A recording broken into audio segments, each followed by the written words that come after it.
Bismillahirrahmanirrahim. Assalamu alaikum. Welcome to Newsroom. I'm your host, Khalid. Today is the 4th of September 2025. These are the stories that we will be highlighting during the course of the show. We'll begin with the latest situation as far as the floods in Pakistan is concerned, the disaster, the devastation that has been caused by them in all the different provinces, whether it be Punjab, Khyber Pakhtunkhwa, Gilgit-Baltistan, or even there are indications of Sindh that could be badly affected by these floods in the coming days.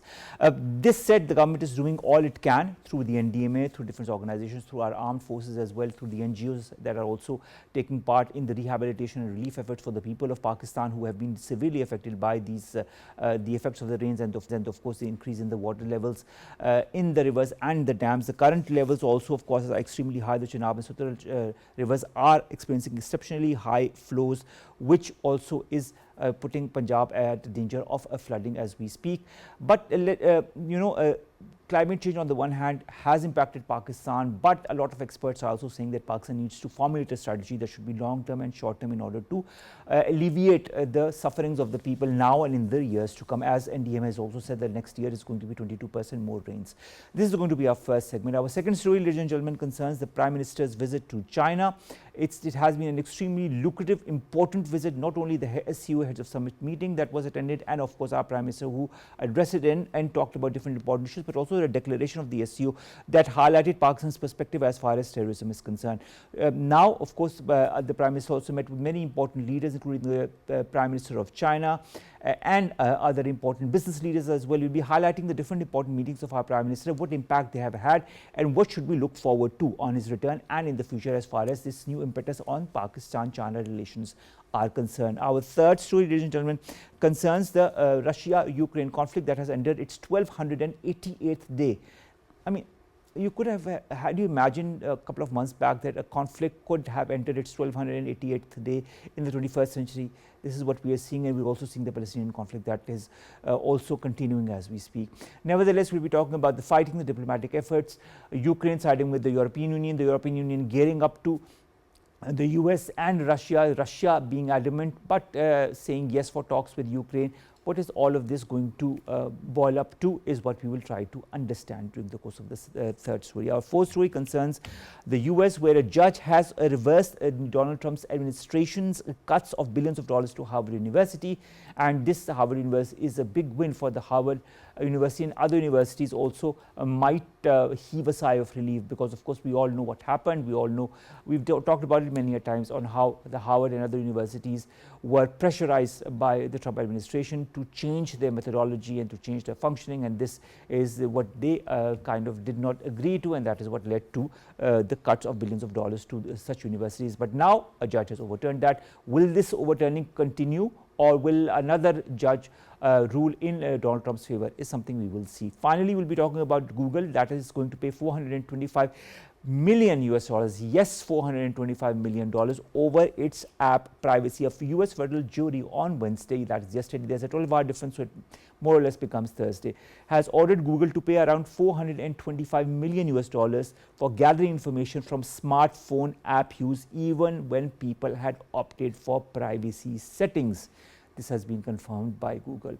Now, this of course is extremely pertinent and important in the country where our privacy is paramount to us, to myself, to all the others. And when we use privacy options, even then if our data is leaked by the organization or is garnered by the organization, it raises a lot of questions about the efficacy of such organizations. This is the lineup for today. Let's begin with our first story, and that concerns the flood situation in Pakistan. We will be discussing many different aspects of it, but before that, a short report prepared by my team. Floods continue to wreak havoc across Punjab. According to the Provincial Disaster Management Authority, at least 800 lives have been lost while more than 3.5 million people are affected. Nearly 4,000 villages have been inundated, with over 1.5 million people rescued so far. In Multan and Muzaffargarh, authorities warn of a double threat as the waters of the Ravi and Chenab converge, intensifying pressure on flood embankments. At Shersha, the Chenab has crossed extremely dangerous levels, while breaches in canals have submerged vast areas, displacing thousands. The Flood Forecasting Division reports very high flood levels at multiple points. The Ravi at Shadara recorded 100,000 CUSECS, while at Head Balaki the flow surged to 134,000 CUSECS. At Head Kadirabad, the Chenab is flowing at over 500,000 CUSECS, and in Chiniot, the volume has risen further to 525,000 CUSECS. Meanwhile, India has released water from the Baglahar and Salal dams, worsening flood risks in the Sutlej. The National Disaster Management Authority has issued a high alert for Kasur, Okara, Pakpatan, Vihari, and Bahawalnagar districts. Authorities warn the next 24 hours are critical for Multan, where embankments remain under severe strain. Emergency evacuations and relief efforts are underway as rising waters continue to threaten major urban centers. We've been joined by two guests. Let me introduce them to you one by one. In the studios, we've been joined by Munir Ahmed Sahab, who's a climate advocacy expert. Thank you very much, Munir Sahab, to have joined us. And online, we've been joined by Nasir Memon Sahab, who's a water expert. Nasir Memon Sahab, thank you very much to have become part of this a very important segment as well. We'll begin with you, Munir Sahab. Over 800 lives have been lost. 1.5 million people have been affected by the devastating floods in northern Pakistan. How urgent is the need for scaled up international humanitarian assistance to complement the United Nations immediate relief efforts, in your point of view? Certainly, it's very urgent, and I think the international community has seen the devastation. More than 3,000 villages has already submerged in fresh water, and 1.8 million cubic water coming from India. So, the monsoon rains, they were like the highest historic basically, and coming water in Ravi, Satluj and Chenab, that is also in the his highest level of water in history. So this is the situation, and I think Pakistan's diplomacy is there, and but I don't see really international organizations coming with that kind of relief and relief packages or like their pledges. I think this is the high time the international community should consider the appeal that is also as asked by the United Nations Secretary General, and Pakistan has also launched appeal to different international organizations. But really at this moment, as you said, over 2 million people have been replaced, and so they need shelters, they need food, and they are also exposed to a different kind of post-flood health issues. So these are the major issues that they are facing at the moment, and it's a huge displaced population in Pakistan. They need a very urgent help from international community. All right. Nasir Memon Sahab, I'd like to understand, if you look at the scale of devastation that has been caused, over 500,000 have been displaced in the past 24 hours alone. 1.8 million have been displaced last month. 3,900 villages have been submerged in water as we speak as a result of these rains in Punjab, in Muzaffargarh, Multan, Kasur, other severely affected regions as well. Looking at the scale of the flooding and the impact that it has had on the life and property of people, particularly in Punjab, how do you see the relief and rehabilitation efforts, and how important is it for not only Pakistan to stand together in order to help those in need and to strengthen Pakistan after these floods, but also the international organizations like the United Nations and others to also be by Pakistan's side? Thank you very much, Farooq Saab. Definitely, it's a very tragic whatever we have experienced since the beginning of August, starting with Gilgit and Hunza area, Babu Sattab, where several tourists and other local people lost their lives to the gushing flows, followed by a devastating gushing flows in Bonaire and Shangla in the middle of August, where more than 300 people lost their lives in a single day.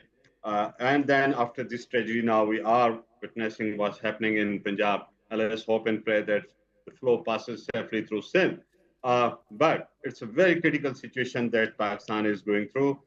Several hundreds and thousands of people are now displaced. They are in the camps. Obviously, with that large scale of displacement, it's not easy for any government or any civil society organizations, for that matter, any international organizations, to take complete and the best possible care for these millions of people. It's not a joke. Now, at this stage, since still we are going through the spells of rains and spells of floods descending from Indian Kashmir, Himachal Pradesh, and adjoining areas, I think the immediate focus, what Punjab government is rightly doing at the moment, is rescue and taking people to some safe locations. Knowing that Doabas of Punjab, Punjab is the land of rivers, where even the land between the two rivers called Doabas are now completely, or most of it is submerged. So that's very difficult situation. So immediate focus is rightly on the rescue of people to take them to safer places, saving their lives, while more than 40 people have already died. But still, I think with that scale of disaster, I appreciate the government of Punjab for its efforts to save lives of people, taking them safely to the camps. And then after the flood recedes, hopefully, I hope over next 2 weeks, this flood completely recedes. We don't receive more spades and more rains, though there are prediction of more rains in the coming few days, which will definitely make life more difficult for the people in the camps. But we are very resilient society. We have experienced such a scale of devastations in past. In 2022, Sindh had more than 14 million people out of their homes and then the camps for more than 5 6 months. So this is the struggle that we have to do for people from Gilgit, Hunza, and up to Punjab, and let's not in Sindh next. I think after this relief phase and the rescue phase, and concurrent to that, relief phase is also going on because people are getting some food, whatever, some medicine, But you know, their Nasir Memon Sahab, livestock the is fact getting. remains that the devastation is immense. The devastation is being, tackled by the authorities, by the people, by the NGOs, by the government, by the armed forces. But, to our best of efforts, the water is still there. The water is still creating havoc in different areas, and there is still the danger in Punjab. There is still the danger in Sindh as well on what is going to happen, what could happen. In your point of view, what should be the strategy in the coming weeks as far as not only helping the people but also preventing as much damage as far as life and property is concerned? Yes, I was coming to that point of relief. Then the next stage is recovery. Then it's a very critical stage to rebuild lives of people. And the principle is build back better. If people go back to the same standard of life or the same style of life, the fear would be the next monsoon. So I think the strategy should say that, okay, all right, we have rescued people's lives, and once the flood goes down to the sea, and then we should start, after relief, we should start rehabilitation, recovery of people. Remember, they have lost their abodes. They don't have houses. Hundreds of thousands of houses have been devastated. They need shelter. First thing, shelter. Clean drinking water, and perhaps mosquito nets to save them from any outbreak of diseases. That is one major concern. Any single outbreak of, God forbid, if malaria or gastro comes to people, hundreds of thousands, that could be very complicated. So I'm sure Punjab Health Department is looking into this and taking some strategic measures. Then the third thing is, after having this, they have lost their livelihood. Their livestock is without fodder. Their crops have gone. The immense loss of food. And I'm afraid for one big thing coming up to us, another challenge is perhaps the food inflation. It has already set in now. We are seeing the escalating prices of wheat flour immediately after these floods, and I am afraid that over the next 2 months we'll see another spike, big spike of consumer food items. The challenge for the government is to ensure that the food supply remains intact. May it be brought from outside, may it be brought from some other provinces, may we open all our stocks, whatever we have to do.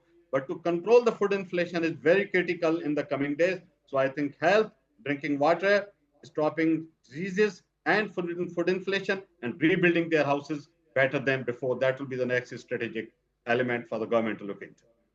And for that, the government needs to be on one footing together with the different NGOs and the national international organizations should move forward on a war footing as far as helping those in need is concerned, because there should be no time wasted, and I totally agree with you on what needs to be done. Coming to you, Munir Sahab, I understand very ably Naseer Memon Sahab pointed towards the challenges that Pakistan is facing, could be facing in the coming days as well.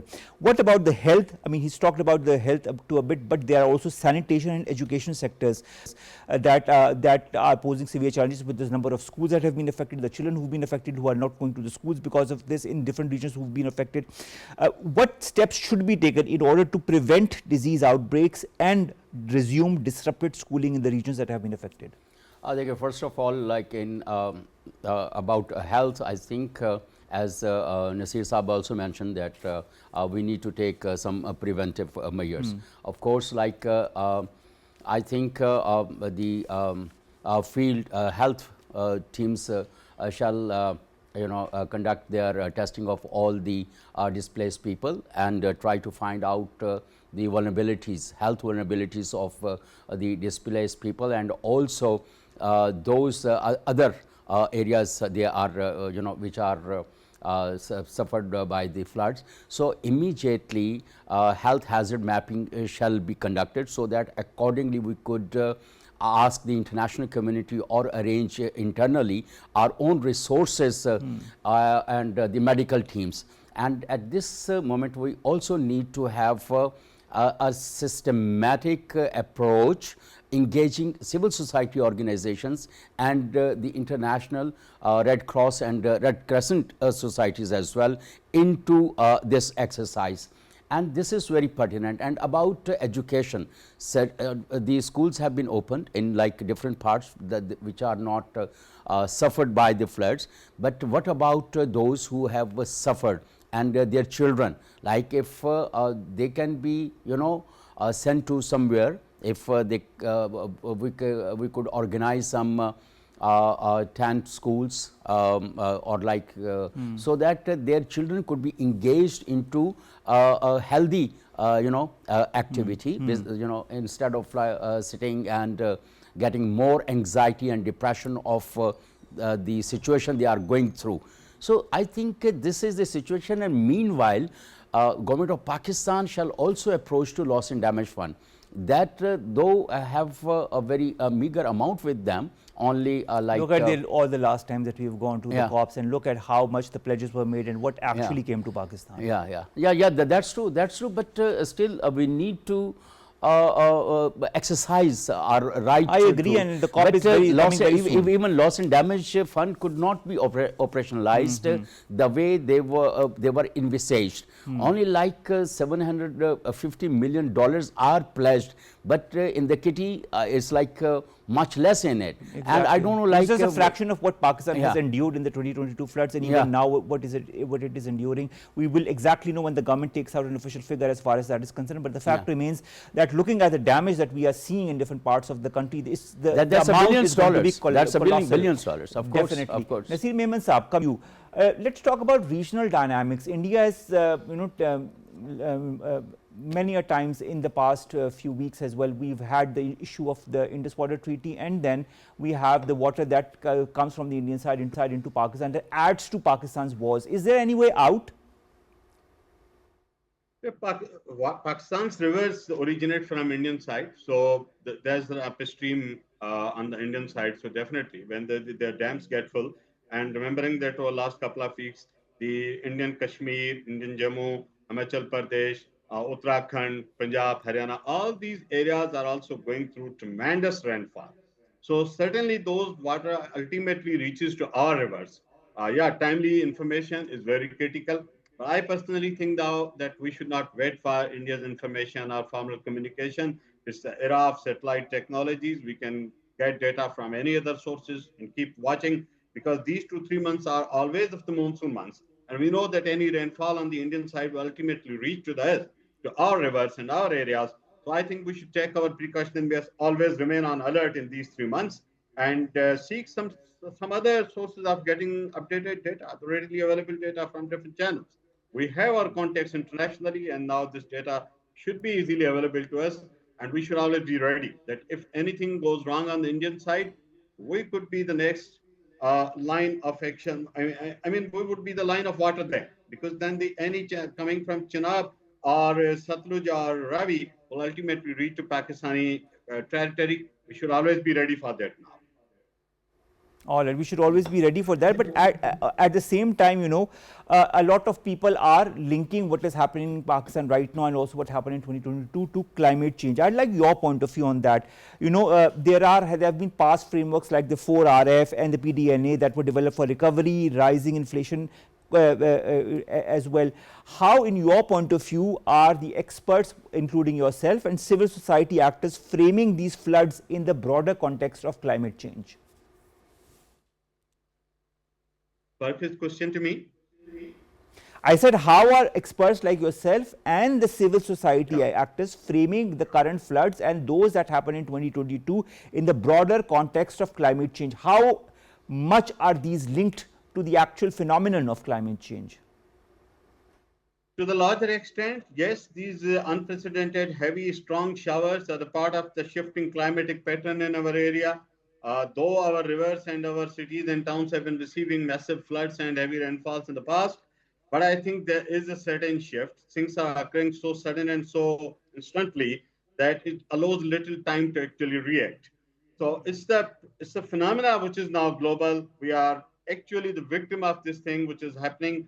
We may not be responsible, but when the impact comes, it does not demarcate that where it actually originated from. Yeah, to the larger extent, it is climate change, but I think we need to then have some adaptation approach now with the new realities of the climate. We have to build our infrastructure more climatically appropriate. We have to see that how our waterways have been blocked, we have to rebuild them appropriately. Also, we have to take care of forests that has actually been chopped off in the thousands of acres every year. Our forest is being vanishing, and that has opened the waterways from the uphills, creating gushing flows, bringing a lot of debris and the big boulders now to us, which never experienced before. So I think the reforestation as a long-term strategy to combat the climatic impact in this area, we need to focus on rebuilding, rejuvenating our vanished forest, stop further deforestation immediately. And then wherever our natural waterways blocked, they are blocked everywhere. We've seen it from Swat to Thatta, all over Pakistan, all natural waterways are overly populated, are overly crowded with infrastructure. We need to empty them because these are waterways we want to save ourselves and our future from such devastating floods in the coming years. All right, all right. That's a very interesting point of view, and I hope that the necessary authorities are also listening to whatever you have to say and whatever you are saying. This is extremely pertinent. All right, Munir Saab, the Punjab government puts a ban on tree chopping and timber auctions. Do you feel this is going to somehow transform in the short and in the long term the approach from different provinces of Pakistan, if other provinces could also emulate that, to combating deforestation, because this is what Memon Saab also pointed out, and protecting the rapidly depleting forest cover, which also is one of the reasons for climate change. That's true. That's true. Like, it's a commendable effort, like the notification that is issued by the Punjab government. And meanwhile, the Secretary Forest and Environment in KP has also cancelled different licenses of that they were given to for timber cutting, but he also noticed such kind of malpractices that besides dry wood, millions of live trees like green tree were cut, and Punjab is also like has the same a problem, and many of the agricultural land was converted into housing societies, and trees were chopped, and even the orchards of mangoes and other fruit orchards were they were chopped off just to develop housing societies. I think we need to rationalize such kind of policies in entire Pakistan, and other provinces shall also focus on these things, and it would be quite helpful. And I would request to the Chief Minister of Punjab that there is a place Kundia, once upon a time, long time back, it was a very thick forest, and that was devastated. And it would be very kind and great of the Punjab government if they can rehabilitate the Kundia forest. So, and there are also several spaces are available in Punjab, they can be converted. And of course, this would be the, but the another very important aspect that like aggravate floods is the waste dumping in the rivers and such in the it stops the smooth flow of So rivers. there are measures that need to be taken, Munir. And also like catchment areas of the rivers, they should be taken care of. All right, all right. A lot of things need to be care of, and of course, they need to be taken care of on a war footing, so that whenever calamities such as these happen again, they can be properly overcome and tackled with in an effective manner to reduce casualties. Last question. Thank you very much, Munir Saab, first of all, before I say, because this was my last question to you. Nasir Memon Saab, I'd like to understand something pertinent from you. Our finance minister, Aurangzeb Saab, links Pakistan's ambition of becoming a 3 trillion economy by 2047 by tackling climate risks. From a climate and meteorological perspective, because of course you are one of the experts, how realistic is this vision without urgent reforms? And that brings me to the next part of the question: what are the reforms that need to be undertaken by Pakistan? Yeah, I think to rebuild that whole infrastructure that has been lost, to rebuild the livelihood resources and the massive losses that we have experienced over the last 5-10 years, not just this year, tons of money is really required. But I think the next important question is, after having even a smaller portion of that money, do we have some robust, focused, priority-driven plan that where we will start investing the first dollar? What is our first priority, second dollar, and third dollar? We are a resource-starved country. We are burdened with foreign debt. We are struggling with our own internal poverty and other issues. We are not very rich nation. So every single penny is precious to us. And this is the time to really plan it, that every single penny and dollar is to be spent in a very right place and the right manner, so that we get some benefit out of it. I think this is the time we should have a forward-looking 10 to 15 years plan, how we want to tackle climate through the natural systems, through some infrastructure, through some policy reforms, through some actually human resource development. That is also very critical. Without people being resilient, they would not be able to sustain the shocks of climate that we are experiencing today, and we are going to experience in future as well. So I think a long-term plan with a clear vision and a leadership, and one more thing, with consistency of policies. With the change of any government or system, we always experience that previous promises are put under the carpet and something new is coming up. That's why the international community lacks trust in our system. We have to create the trust of the international community, tell them that we will remain consistent with our policies, with our commitment, with our promises. We will remain transparent. We will remain people-centered. I think that will encourage other parts of the world to help us at this critical juncture. I think that's extremely important, Memon Saab, and the fact remains that whatever happens need to be divided into short-term and long-term measures, and measures that should be, there should be a continuity of policies as far as such measures are concerned for the next 10, 15, 20 years, irrespective of whichever government is in place, because this is extremely important. These are things that Pakistan is going to grapple with today, tomorrow, and in the years to come. So Pakistan needs to have a strategy that is implementable and that is implemented in the true spirit of whatever has been decided every single year, till such time that Pakistan becomes strong enough to manage all of this in whatever manner altogether. Thank you very much, Nasir Memon Saab, to have joined us as well and to have given us such a valuable output as far as the current crisis that Pakistan is going through because of this flooding, because of the excessive rains, and because of the monsoon in general. Whether it be climate change linked, which is what a lot of people are saying, but the fact also remains that Pakistan needs to also have local policies that should be, rather not will be or should be, long term and short term. This brings us to the end of the first segment. Our second segment, ladies and gentlemen, concerns our Prime Minister Shehbaz Sharif's visit to the People's Republic of China. A very important visit.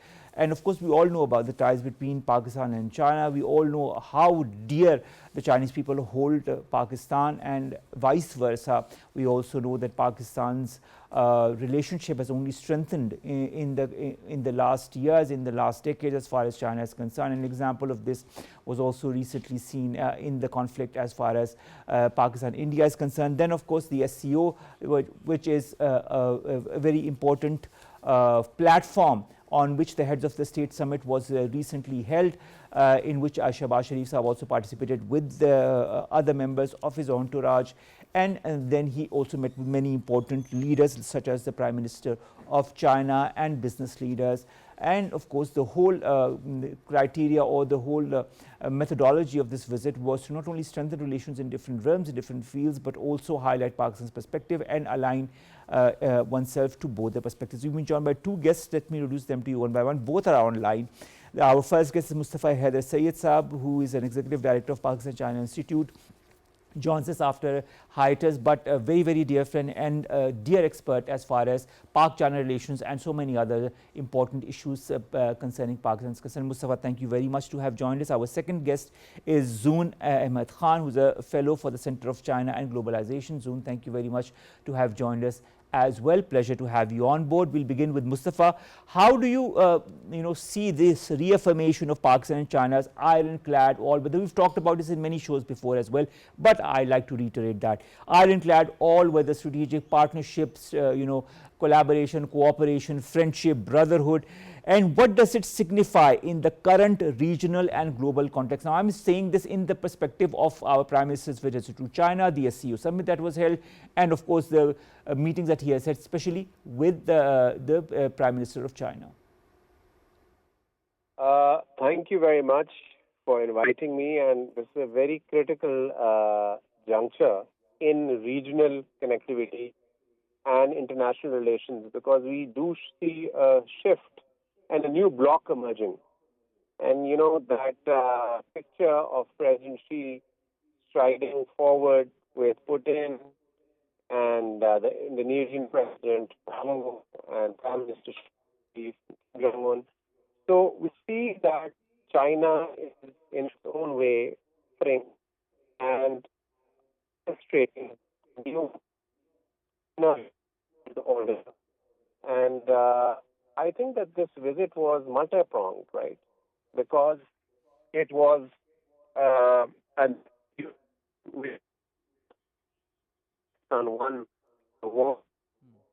And, Mustafa, there seems to be a glitch as far as this conversation is concerned. I can't hear you properly. We're going to reconnect with you in order to ask your response as far as this question is concerned. But there seems to be some kind of an issue as far as our connection is concerned. I couldn't hear you properly. We're going to come back to you. Zoon, I'd like to understand. Our minister expresses deep gratitude for China's support to Pakistan's sovereignty and socio-economic development. How vital, in your point of view, has this backing been for Pakistan's stability and growth? Firstly, let's start with the fact that we are in an increasingly multipolarizing world. And what that means is, China's perspective on something, Pakistan's perspective, other countries, Brazil, our perspectives, our, position on different issues, global or regional matters increasingly more. We are becoming more economically significant. We are creating platforms, setting our own agenda. That said, now let's speak about, China's position, China's support for Pakistan's sovereignty. I think it's critical that we as regional countries, whether we are global powers or regional powers, are able to recognize that on the basic level, we need to respect other countries' national interests. And we need to also have a perspective on how we will support regional development. For China, whether we talk about the Belt and Road Initiative, which the China-Pakistan Economic Corridor is a flagship project of, or we talk about the Shanghai Cooperation Organization, which is the world's largest regional organization, using these platforms or these initiatives to make it clear that we support the country's drive for progress, economic progress, connectivity, all sustainable development goals. And China's support has not only been verbal and vocal, it has been very much tangible. Let's remember, in 2015, when President Xi made his visit to Pakistan and the first phase of CPEC was announced, actually at that time, Pakistan was looking for investments. I clearly remember, in the UN General Assembly, Prime Minister Nawaz Sharif had made the statement, we need trade, not aid. This was a critical moment in the world in general, where developing countries realized what they need is something more tangible. What they need is partner countries who are capable to understand our own domestic priorities, to understand that we need infrastructure. In order to make the lives of our people better, we need key investments, we need infrastructure. Transportation wise, energy wise. And at that time, China stepped up, and we've seen tremendous progress. I know we still have a long way to go, but in 2017, when the first Belt and Road Forum was hosted in Beijing, at that time, Pakistan had already successfully, under the CPEC mandate, completed 22 critical investments. And this was something unprecedented. We were showcased as a major success under the BRI. That said, moving forward, I think we have seen some powerful countries in the world not respect regions, drive different, developing countries drive for their own national goals. And if those national goals don't conflict with the UN Charter, there's no reason to not support that. So I feel China's verbal support is important because it showcases the reality that China respects national interests, sovereignty, development, and China's practical support has also been significant. We have seen that in the SCO meetings right now. We have seen it during the Prime Minister's visit. We saw that in the enthusiasm with which Chinese businesses participated in today's event, which was 500 Chinese businesses keen to see how we can move forward with the phase 2 of CPEC. And we saw 100 plus MOUs being signed, 40 alone in Punjab. So this is a major development, and the political support, the political respect is central to that. The political support is central to the relationship between Pakistan and China, and that has been further cemented by the recent meetings that our Prime Minister has also had with the Chinese Prime Minister and other important leaders. I will now revert to Mustafa Haider Syed. Mustafa, thank you very much. I'm sorry. I hope the connection is going to be much better this time.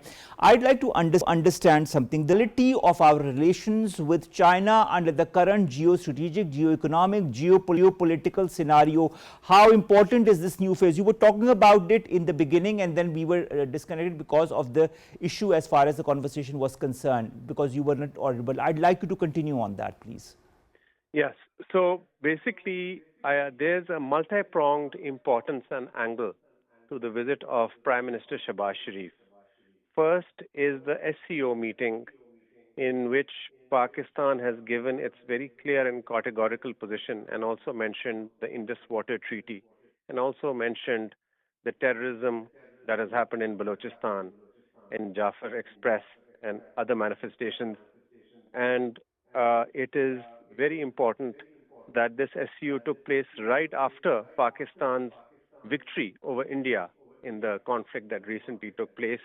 So Pakistan went in this meeting with its chin up and head high, and in the victory, which was with Pakistani military but Chinese technology, and that fusion was a winning success and an example that was quoted by militaries and governments and media across the board. Second is the Victory Day parade, which was right next to consecutive to the SCO summit, which the Prime Minister of Pakistan was invited to. And it was a more select gathering, which is a very symbolic day in China, where China basically says the victory over imperialism, the victory over fascism, and how China has arrived after facing imperial bullying in the past.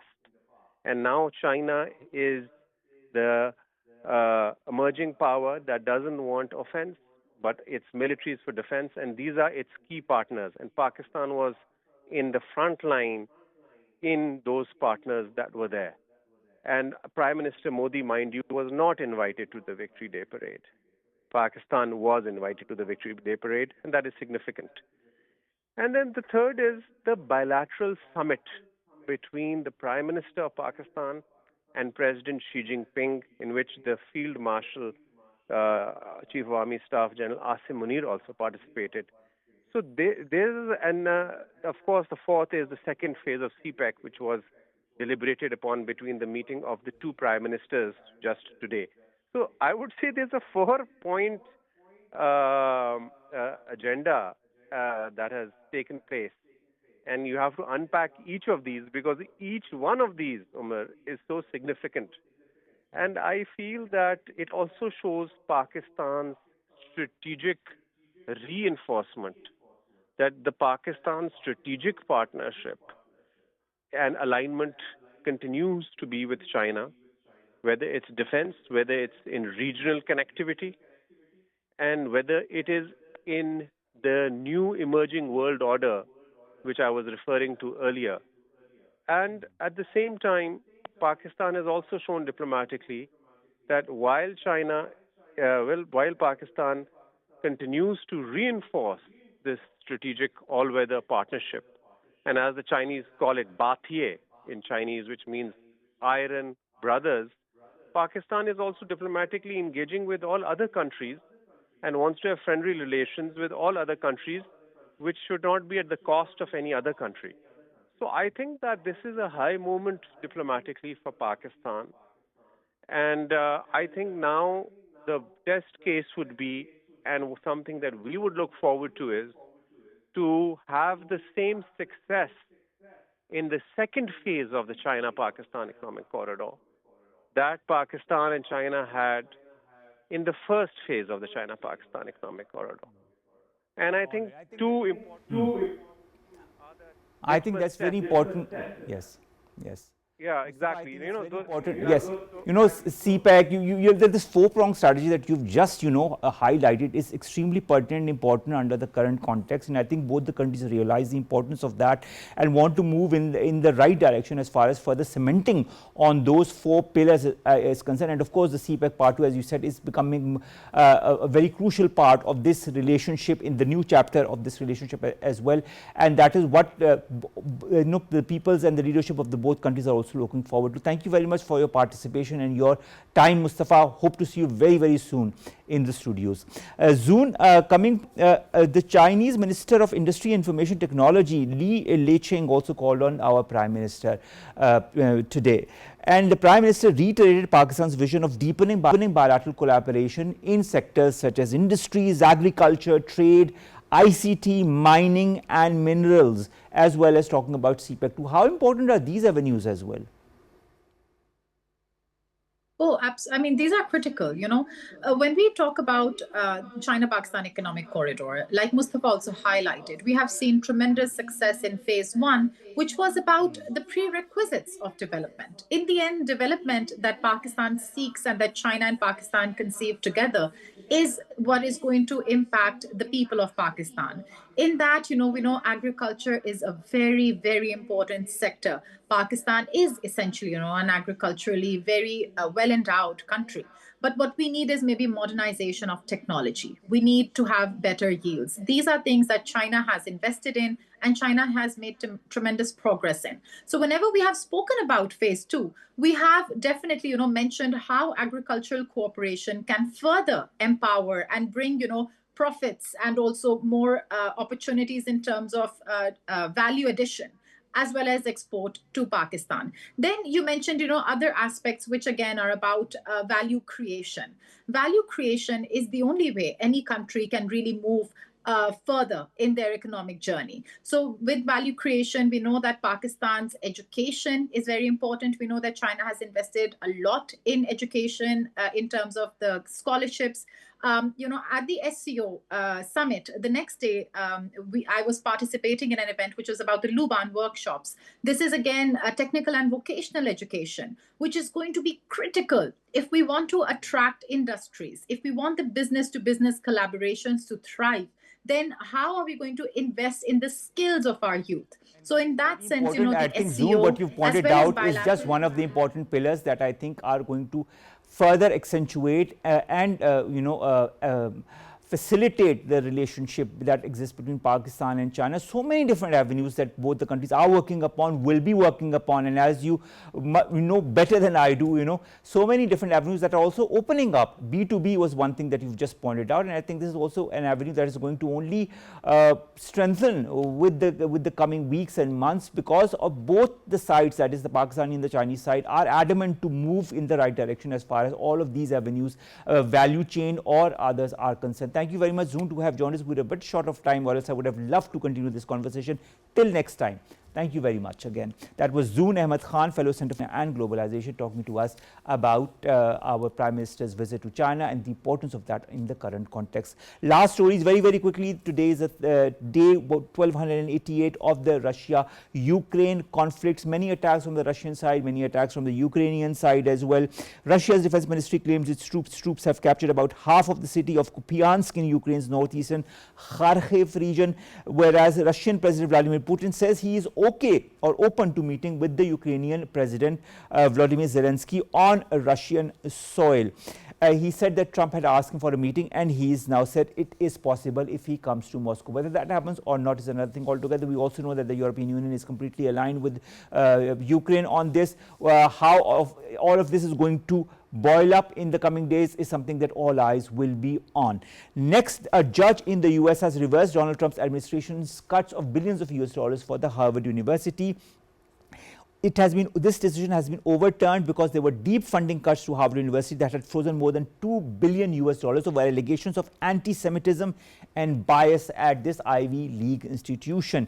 This ruling could shape talks on a settlement that reportedly is underway between the White House and Harvard, and we'll give you more details as soon as we do get those. But good news for the Harvard University. Finally, Google is going to pay $425 million over its app privacy, because a US federal judge yesterday in US ordered Google to pay this amount because it was gathering information from smartphone app use even when people had opted for privacy settings, which is a huge cause of concern for anybody who is using such applications, because we feel that if we are using a privacy option, we are not going to be hacked or our information is not going to be shared. But unfortunately, this is what has happened. That's why Google is going to pay $425 million. This brings us to the end of today's newsroom. We'll see you inshallah tomorrow with news story segments that pertain to us here in Pakistan. Stay safe. Allah Hafiz.